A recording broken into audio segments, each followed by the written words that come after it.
نحمده ونصلي على رسوله الكريم اما بعد فاعوذ بالله من الشيطان الرجيم بسم الله الرحمن الرحيم رب اشرح لي صدري ويسر لي امري واحلل عقدة من لساني يفقهوا قولي. کوئی دعا یاد کیا آپ نے کل جو پڑھی تھی ہم نے؟ کچھ کوشش کی پڑھنے کی؟ کچھ فائدہ ہوا؟ انشاءاللہ ہم کوشش کریں گے کہ ان دعاؤں کو یہیں یاد کرا دیا جائے، یعنی بار بار کہلوا کے، تاکہ آپ لوگ پھر پڑھنے کے لائق ہوں. درمیانہ جلسہ. جلسہ کا لفظ جلسہ سے نکلا ہے. جلسہ کا کیا معنی ہوتا ہے؟ بیٹھنا. مجلس کس کو کہتے ہیں؟ بیٹھنے کی جگہ.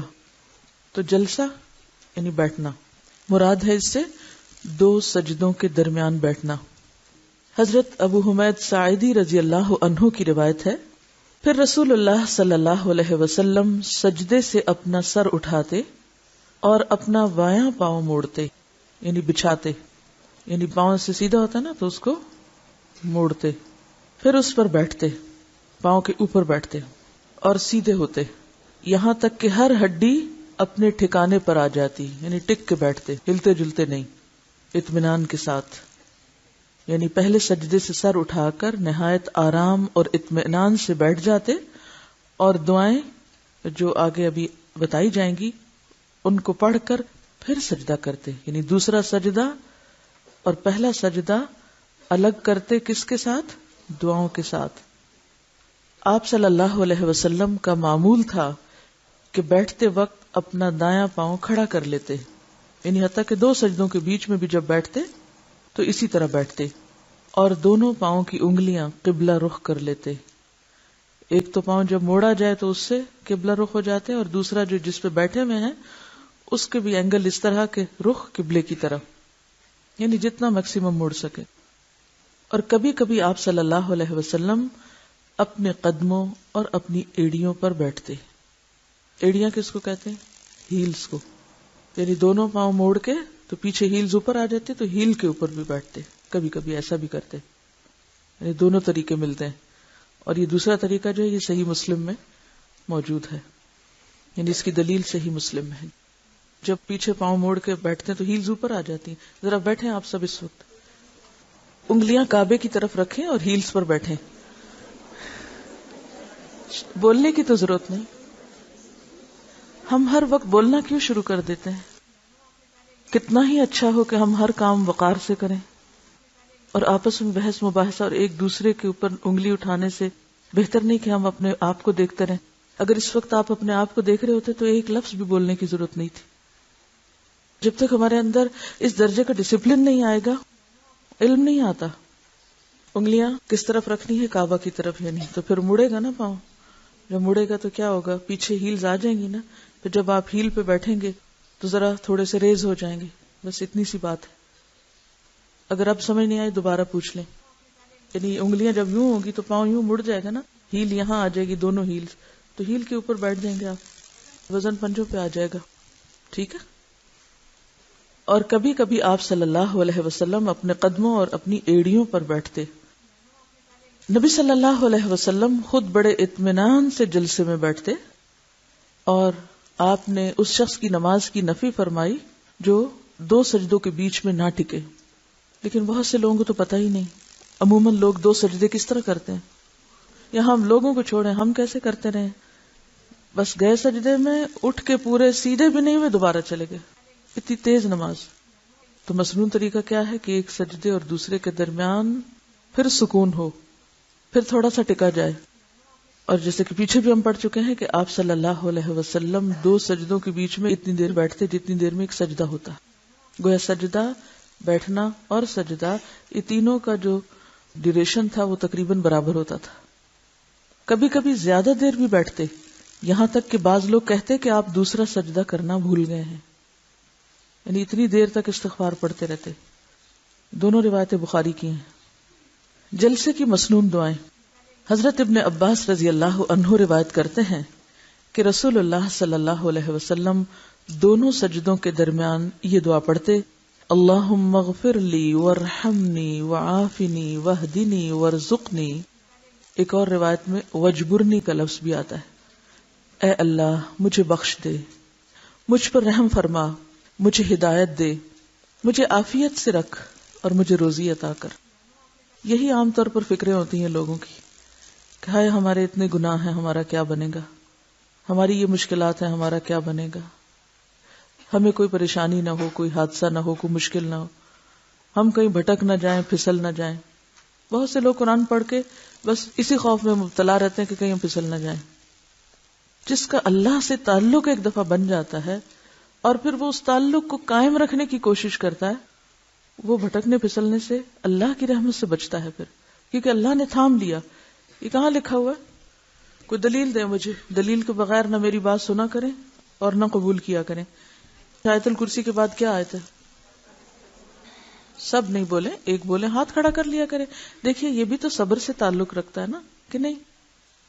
میں جب پہلی دفعہ باہر پڑھنے کے لیے گئی تو بعض اوقات ایک ایک لیکچر میں کئی لوگ بیٹھے ہوتے تھے، یعنی 40-50 نہیں، 100-200 300 تک بھی بعض اوقات ایک لیکچر تھیٹر میں لوگ بیٹھتے، اور ایسے لگتا تھا جیسے کوئی بت بیٹھے ہوئے، بت ہیں یہ، انسان نہیں، کوئی موم کے مجسمے، اٹھتے ہیں، بیٹھتے ہیں، گھومتے ہیں، پھرتے ہیں، کان کھلے ہیں اور آنکھیں کھلی ہیں، زبان بند ہے، منہ بند ہے، اور آتا بھی ہوتا تھا تو یوں لگتا تھا کچھ نہیں آتا، اور جب کسی سے پوچھ لیا جاتا تو بتا دیتا، یا کچھ شیئر کرنا چاہتا تو اجازت لے کے شیئر کر لیتا۔ تو مجھے اتنی حیرت ہوتی تھی کہ یہ ان میں اور ہم میں کیوں فرق ہے، یہ انسان نہیں لگتا، ان کے اندر تو کوئی جذبات ہی نہیں ہے۔ لیکن حقیقت یہ ہے کہ علم کے لیے ایسا ہی ڈسپلن چاہیے ہوتا ہے کہ انسان کو بہت کچھ بھی آتا ہو تو اس کے اندر یہ خواہش نہ ہو کہ پتہ چل جائے مجھے بہت آتا ہے۔ یہ خواہش کیسی خواہش ہے؟ ذرا سوچے تھوڑی دیر کے لیے، ہاں تھوڑی دیر کے لیے غور کریں اس بات پر۔ کہیں گے ہمارے پیچھے ہی پڑ گئی ہیں، چھوڑیں گی نہیں کسی بات پہ، ہیں؟ تھوڑی دیر کے لیے اس ایکشن اور اس حرکت پر غور کریں ہم سب، کہ اس بات کی خواہش، یعنی ایسا کرنا کس چیز کی عکاسی کر رہا ہوتا ہے؟ بے صبرا ہو کے بولنا، بغیر کسی کے پوچھے، بغیر کسی کی اجازت کے بس بولنا شروع کر دینا۔ کیا پتہ چلتا ہے؟ اب مجھے دوسروں سے زیادہ آتا ہے، میں جانتی ہوں، میں بھی بتا سکتی ہوں، مجھے یہ آ گیا اب۔ تو کہیں ایسا تو نہیں کہ ہمیں علم کی خود نمائی کا بھی شوق ہو؟ ذرا جھانکیں اپنے اندر، کیونکہ علم کے لیے تو زیادہ ضروری کیا ہے؟ خاموشی ضروری ہوتی ہے۔ جب پوچھا جائے کہ ہاں سب بتائیں، بولیں، اس وقت ہم خاموش ہو جاتے ہیں۔ جب یہ کہا جائے کہ ہاں سب بولیں، تو بات یہ ہے کہ یہی وجہ ہے کہ بعض اوقات ہم بہت سی چیزیں پڑھ کے بھی سمجھتے کوئی نہیں ہے، کیونکہ ہم فوکس وہاں نہیں ہوتے جو کہا جا رہا ہوتا ہے، ہمارے ذہن میں کچھ اور ہی خیالات پنپ رہے ہوتے ہیں اور ہم ان کے اظہار کے لیے جملے تلاش کر رہے ہوتے ہیں، اور اس کے اظہار کے لیے پھر ہاتھ بھی کھڑا کر دیتے ہیں ساتھ ہی بغیر اجازت کے۔ تو اس سے کیا ہوتا ہے کہ پورا ماحول جو ہے وہ ایک تفریحی ماحول بن جاتا ہے۔ بہرحال نمبر ایک، غور سے سنا جائے، صرف اس وقت بولا جائے جب صحیح بات آتی ہو، اور اگر کچی پکی آتی ہے تو بس اتنی ہی بتائیں، ہاتھ کھڑا کر کے اجازت لیں اور پھر بولیں، ٹھیک ہے؟ تو آپ دیکھیں گے کہ اس طریقے سے آپ کے جو لرننگ کی پرسنٹیج ہے وہ اور بڑھ جائے گی انشاءاللہ۔ ہاں، تو میں آپ سے یہ کہہ رہی تھی کہ کوئی بات دلیل کے بغیر قبول نہ کیا کریں۔ ابھی یہ دعا یہاں تھی، وحدنی وحدنی، اللہ مجھے ہدایت دے۔ تو بات یہ ہے کہ ہم میں سے بہت سے لوگ جو دین پڑھتے جاتے ہیں، جو سمجھ آتی جاتی ہے، ساتھ ایک خوف بھی بڑھتا جاتا ہے۔ آپ سب کو آج کل کیا خوف ہے کہ یہ کیفیت جو ابھی ہم پر ہے، جو اسٹیٹ آف مائنڈ یا خشوع یا وٹ ایور اس وقت ہے، کیا یہ برقرار رہے گی؟ کیا میں اس علم پہ عمل کر پاؤں گی؟ کیا میں جذب کر پاؤں گی؟ ایک نیچرل سی فیلنگ ہے سب کی، کیونکہ جو انسان علم میں آگے بڑھتا جاتا ہے نا، اپنی جہالت کھلتی جاتی ہے، احساس ہونے لگتا ہے کہ ابھی تو بہت طویل منزل ہے۔ تو پھر یہ بھی ایک پازیٹیو سوچ ہے جو انسان کے اندر آتی ہے کہ پھر مجھے اس کو کیسے تھامنا ہے۔ تو اس کے لیے ایک ہی طریقہ ہے، اور وہ ہے اللہ سے اپنا تعلق کسی بھی قیمت پہ کم نہیں ہونے دینا۔ اور پھر آپ دیکھیں کہ آپ نہ بھٹک سکتے ہیں نہ پھسل سکتے ہیں۔ کیوں؟ قرآن پاک میں اللہ تعالیٰ فرماتے ہیں فَمَن يَكْفُرْ بِالطَّاغُوتِ وَيُؤْمِن بِاللَّهِ فَقَدِ اسْتَمْسَكَ بِالْعُرْوَةِ الْوُثْقَى لَا انفصام لَهَا۔ جس نے طاغوت کا انکار کر دیا اور اللہ پر اعتماد کر لیا. یؤمن باللہ، اللہ کو تھام لیا، پکڑ لیا. فقد استمسک، تو گویا اس نے مضبوطی سے پکڑ لیا. کس کو؟ بالعروۃ الوثقی، مضبوط کڑے کو. یعنی جس کا اللہ سے تعلق جڑ گیا نا، اس نے ایسا کڑا پکڑ لیا، اس کے ہاتھ ایک ایسی چیز آ گئی لن انفصام لہا، جو نہ کبھی ٹوٹے گی نہ چھوٹے گی، اور نہ ہی انسان پھر شیطان کے ہتھے چڑھ سکتا ہے. تو آپ سب کو اس خوف کے علاج کے لیے کیا کرنا ہے؟ نمبر 1، اپنے ساتھ عہد کرنا ہے کہ مجھے آج سے یا اس کورس سے یا اس کورس کے بعد سے اپنی زندگی کا ایک نیا باب رقم کرنا ہے، ایک نیا دروازہ ملنا ہے. کیا آپ کو اس کورس سے کچھ نیا نہیں ملا؟ کوئی نئی جہتیں نہیں کھلی؟ کھل رہی ہیں نا، نئے دروازے کھل رہے ہیں. جب نیا دروازہ کھل گیا آپ کے سامنے، نیا باب، نیا دروازہ، نئی دنیا پا لی آپ نے، یا ایک سٹیپ آگے بڑھے. اب یہ ہے کہ جو کچھ میں تھی وہ تھی، آئندہ مجھے ایک نیا انسان بننا ہے، ایک نیا باب رقم کرنا ہے. تبدیلی، چینج ایکسپٹ کرنا ہے مجھے، اپنے کام میں بھی، اپنی ذات میں بھی، اپنے ماحول میں بھی. تبدیلی کا عمل نمبر 1. اس کے لیے اللہ کے ساتھ مضبوط تعلق میں کسی صورت کمی نہیں آنے دینی. اس کو آپ یوں بھی کہہ سکتے ہیں کہ اہم چیز کو نمبر 1 رکھنا ہے. اور آپ کی زندگی میں سب سے اہم کیا ہے؟ سب سے اہم کون ہے؟ اللہ. یا غلط کہہ رہی ہوں؟ سوچیے، غور کر کے جواب دیا کریں، بے سوچے سمجھے نہ بولا کریں. تو یہ نیا باب کیا ہے؟ نیا دروازہ کیا ہے؟ مجھے آئندہ زندگی کے لیے نمبر 1 کو ہی نمبر 1 پہ رکھنا ہے، اور میرے لیے نمبر 1 میرا رب. جب کوئی انسان، جب کوئی طاقت، جب کوئی طاغوت، جب کوئی بھی شخص آپ کی پرواز میں، یعنی اللہ کی طرف جو آپ کا سفر ہے، اس میں رکاوٹ ڈالنے لگے، اور اگر آپ سمجھیں کہ آپ تنہا نہیں نبٹ سکتے، تو فوراً وتواصوا بالحق وتواصوا بالصبر، ساتھیوں کی مدد لیں، ایک دوسرے کو پکڑیں. جیسے وہ پرندے اونچی اڑان اڑتے ہیں نا، جو ہزاروں میل کا سفر کرتے ہیں، اس میں خدا نہ کوئی پرندہ زخمی ہو جائے یا کچھ ہو جائے، تھک جائے، تو وہ ایک دوسرے کی ہیلپ کرتے ہیں، ایک دوسرے کو مدد کرتے ہیں. تنہا کوئی پرندہ اونچا نہیں اڑ سکتا، یہ یاد رکھے. طویل فاصلے جو ہوتے ہیں نا، طویل سفر تنہا نہیں ہوتے، مانی ہوئی بات ہے، ساتھ چاہیے ہوتا ہے. تو نمبر 1 کو نمبر 1 رکھنا ہے. اور آج سے نمبر 1 بس ایک ہی ہے، کوئی اور نہیں ہے نمبر 1. اور اگر نہیں تو اس کو بنائے نمبر 1، اور صرف اللہ کی ذات. کوئی انسان، کوئی شخص، کوئی چیز، کوئی کچھ بھی اگر اس کو نمبر 2 پہ لانے لگے تو وہ نہیں ایکسپٹ کرنا. نیا باب، نئی زندگی، تبدیلی، سوچ کی تبدیلی، ذات میں تبدیلی، کام میں تبدیلی، ماحول میں تبدیلی. جو تبدیلی کرنی ہے، اس کا عزم باندھے. یہ آپ کے لیے ایک نیا چیلنج اور نیا دروازہ ہے. اہم کو اہم، نمبر 1 کو نمبر 1 پہ رکھنا ہے، اور پھر اس کے لیے صبر اور مستقل مزاجی. اور اس کام کو آسان کرنے کے لیے غیر مشروط محبتیں بانٹنا ہے. غیر مشروط، انکنڈیشنل. کنڈیشنل محبت اور انکنڈیشنل محبت کیا ہوتی ہے؟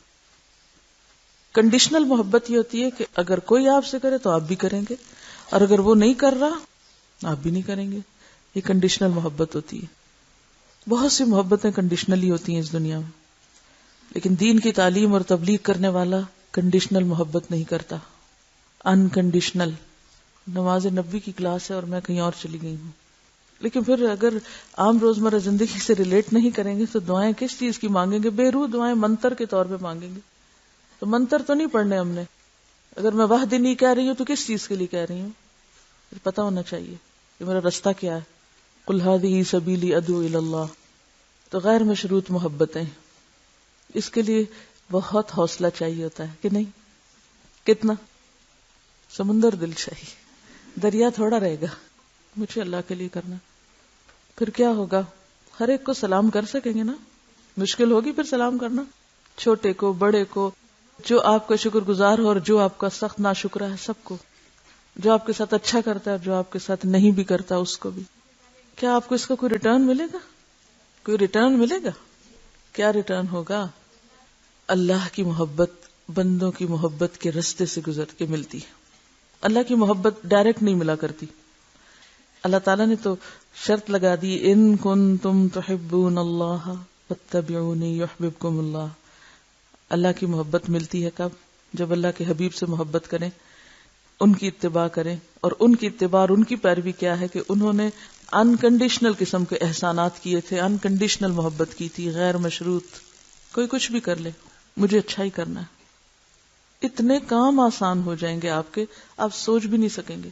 کتنے رستے ہموار ہوں گے، کتنی ہمدردی سے مراد یہ کہ کتنا آپ کے لیے لوگوں کا رویہ پازیٹو ہو جائے گا. دیر لگے گی، وقت لگے گا، لیکن ملے گا آپ کو ریٹرن لوگوں کی طرف سے. اللہ کی محبت تو ملے گی، بندوں کی محبت بھی ملے گی آپ کو. اور محبت سے مراد یہ کہ تعاون ملے گا. وہی جو آپ کے رستے میں روڑے اٹکاتے ہیں وہ آپ کے روڑے اٹھانے والے بن جائیں گے. آزما کے دیکھ لیجئے. لیکن اس کے لیے سخت صبر چاہیے، سخت صبر. آسان نہیں، یہ کہنا بہت آسان ہے، کرنا بہت مشکل ہے. تو اللہم اغفر لی وارحمنی وعافنی، ہر ایک عافیت چاہتا ہے ہم میں سے. واہدنی وارزقنی، ساری پریشانیوں کا حل ہے اس دعا میں. حضرت حذیفہ رضی اللہ عنہ روایت کرتے ہیں رسول اللہ صلی اللہ علیہ وسلم دونوں سجدوں کے درمیان پڑھا کرتے تھے رب اغفر لی رب اغفر لی. اور وہ جو لمبا بیٹھتے تھے نا، تو میرا حسن ظن یہی ہے کہ گن کے نہیں پڑھتے ہوں گے، ان گنت پڑھتے ہوں گے رب اغفر لی. اور ان گنت کون پڑھ سکتا ہے؟ جو مغفرت کا طلبگار ہو. وہ نہیں پڑھ سکتا جو نمبر ختم کرنے کا شاہ سوار ہو کہ مجھے 7 پورے کرنے، ہو گئے پورے، خلاص ہو گئی تعداد پوری. نہیں، یعنی جب تک وہ والہانہ پن نہیں آئے گا نا، کیونکہ اگر آپ کا دماغ اس پہ لگا رہا، اچھا کتنے ہو گئے، کتنے ہو گئے، پورے ہو گئے، ہاں پورے ہو گئے، اللہ اکبر. یہ نہیں، جس کا دھیان گنتی سے زیادہ مغفرت کی طرف ہوگا. اسی لیے یہاں تعداد نہیں بتائے گی. اصل میں یہ باتیں میں کیوں کر رہی ہوں؟ آپ کے سوالوں کی وجہ سے. جب میں کوئی دعائیں پڑھا کے اٹھتی ہوں تو پھر مجھے اس طرح کے سوال آتے ہیں، یہ کتنی دفعہ پڑھنا ہوگا، پہلے کیا پڑھنا ہوگا، پھر کیا پڑھنا ہوگا. تو میں سوچتی ہوں یہ سوال آتا کیوں ذہن میں؟ بھئی جب خاموشی اختیار کی گئی. آج ہی میں ایک حدیث پڑھ رہی تھی کہ اللہ تعالیٰ نے کچھ چیزوں کے بارے میں خاموشی اختیار کی ہے تم پہ رحم کرتے ہوئے، لہٰذا اس کی ٹو میں مت جاؤ.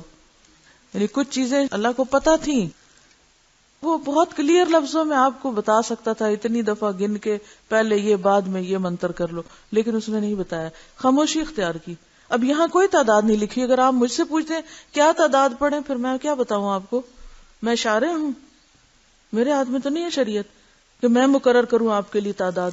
یہ کرنی چاہیے، مجھے حق ہے جو تعداد آپ صلی اللہ علیہ وسلم نے بتائی وہ میں بتاؤں. نہیں، کیوں نہیں تعداد بتائی گئی یہاں؟ تاکہ دھیان تعداد کی طرف نہ رہے، دھیان کدھر رہے؟ مانگنے کی طرف. دوسرا سجدہ، جب آپ پورے اطمینان سے جلسے کے فرائض سے فارغ ہوں تو پھر دوسرا سجدہ کریں، اور پہلے سجدے کی طرح اس میں بھی بڑے خشوع و خضوع اور کامل اطمینان سے دعا یا دعائیں پڑھیں. مت پوچھیں کتنی دفعہ اور کون کون سی، یہ آپ کی اپنی چوائس ہے. بس مسنون دعائیں بتا دی گئی ہیں، سلیکٹ کریں اور پڑھیں، اور پھر اٹھیں.